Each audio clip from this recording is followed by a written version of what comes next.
Non.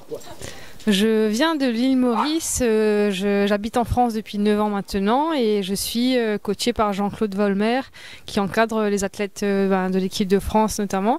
Et donc je suis venue rejoindre les filles qui sont des amies également de mon côté du coup pour pouvoir partager des moments d'entraînement avec elles et parce qu'on a un objectif commun et c'est vrai que c'est pas mal de pouvoir s'entraîner en groupe et surtout dans un super beau cadre pour avoir les meilleures conditions.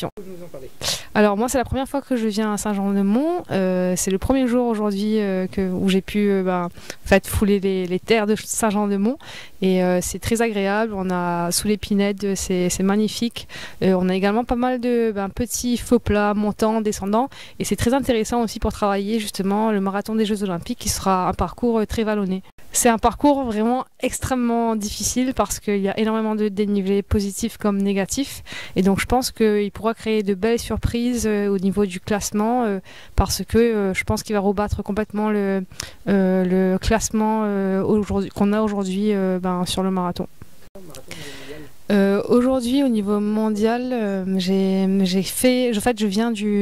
commencé l'athlétisme tard et je viens du trail running, donc c'est de la course en montagne et j'ai réalisé les minima en décembre 2023 pour les Jeux Olympiques avec un temps de 2h26 et 19 secondes et donc là ce chrono me classe actuellement 73e à ce jour du classement mondial Road to Paris et donc je pense que justement ce classement il ne sera pas forcément respecté sur le parcours des Jeux du marathon parce que justement il y a énormément de dénivelé et que les chronos sont établis sur des parcours qui sont plats. Sur le parcours du marathon. Je pense que mon côté de traileuse peut m'avantager justement parce que j'ai l'habitude de faire des montées et des descentes et c'est aussi quelque chose qu'on travaille justement actuellement avec mon coach, donc affaire à suivre. Alors pour ma part, j'adore le plat tout simplement et j'ai commencé à découvrir le marathon parce que je souhaitais aller chercher un autre record national de l'île Maurice qui je savais était à ma portée. Donc j'ai commencé à faire un marathon et le premier attire un deuxième puis un troisième et au final au bout du troisième je me suis dit pourquoi pas les JO et là j'ai complètement délaissé le trail pour pouvoir me focaliser sur le marathon afin de pouvoir réaliser les minima pour me qualifier aux JO et donc c'est chose faite. L'île Maurice, c'est un petit pays qui est en voie de développement, donc un pays d'Afrique. C'est vrai que le sport là-bas est pas, il se développe.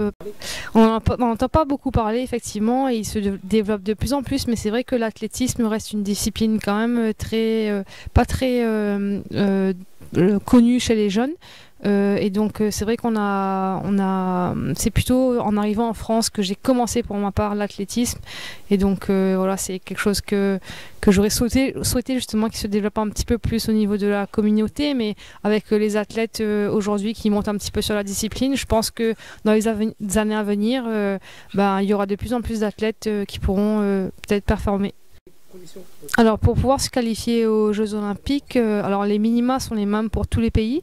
Par contre, là où j'ai l'avantage, c'est que c'est 3 athlètes maximum par pays. Moi, à l'île Maurice, je ne suis pas en concurrence avec les autres Mauriciennes. Donc d'une part, j'ai réalisé les minima, et d'autre part, je n'ai pas à me battre pour ma place puisque je suis la seule athlète à représenter, du coup, enfin, à avoir réalisé les minima sur marathon. Alors qui dit pas beaucoup de sportifs sur l'île Maurice pas une grosse délégation des Olympiques. Alors on a quand même quelques sportifs là qui se sont qualifiés. Je pense qu'aujourd'hui on doit être dans les 6 à 7 athlètes quand même dans d'autres disciplines. Je suis la seule pour le moment en athlétisme à être qualifiée. Mais sinon on a des athlètes en cyclisme, kitesurf et des sports comme ça. Donc on sera une petite délégation, je pense à peu près, j'espère une dizaine. Donc c'est quand même pas mal pour un petit pays. Je l'espère. Non, on ne sait pas encore. Moi, j'aimerais bien le faire. J'ai demandé à le faire aussi. Donc, j'attends la réponse et voilà, j'espère pouvoir représenter mon pays encore une fois de cette manière. Bien sûr, c'est un super lieu et en fait le cadre est beau, c'est proche de l'océan, il y a tout ici et c'est vrai qu'au niveau récupération aussi c'est très avantageux et surtout si l'équipe de France vient, j'espère pouvoir aussi les rejoindre de temps en temps pour pouvoir partager justement des séances et des moments de sport mais aussi de partage avec mes collègues de l'équipe de France du coup.